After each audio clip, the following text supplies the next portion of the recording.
rahmatullahi masu sauraro, barkanku da wannan lokaci ko kuma mu ce barkanku da warhaka.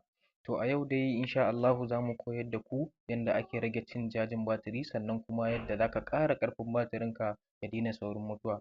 Da farko dai idan wannan shi ne farkon zuwanka cikin wannan channel namu mai albarka mai suna MG Tech Hausa, don Allah ku danna mana subscribe.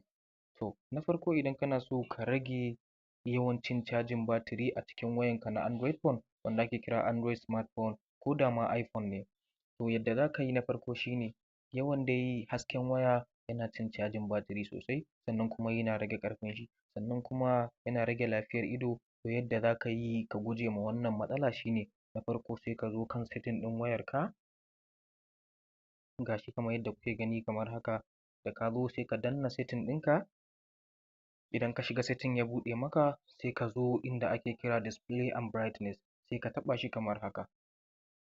Da zaran ka taɓa shi kamar haka zai nuno ma ga yi nan brightness level, to sai ka taɓa shi.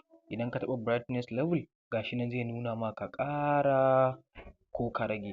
Sannan kuma ga aikiya nan kuna gani kamar haka, wanda idan na shiga na taɓa shi ga yi nan kuna gani na kashe shi wayana ta ƙara haske, idan na taɓa shi ga yi nan wayana ta ɗan canza mood yanayinta, wato ya ɗan yi duhu. To wannan shi ne yake rage, wannan aikiya ɗin yana rage yadda waya take consuming ɗin ƙarfin idonmu domin lafiyarmu da kuma ƙarin tsauri da kuma ƙarfin ido namu.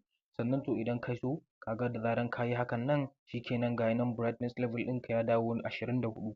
To ko da Android phone ne ko kuma iPhone ne ita ma haka za a yi domin a rage cin cajin batiri sannan kuma a ƙara mai ƙarfi domin kar ya mutu da wuri.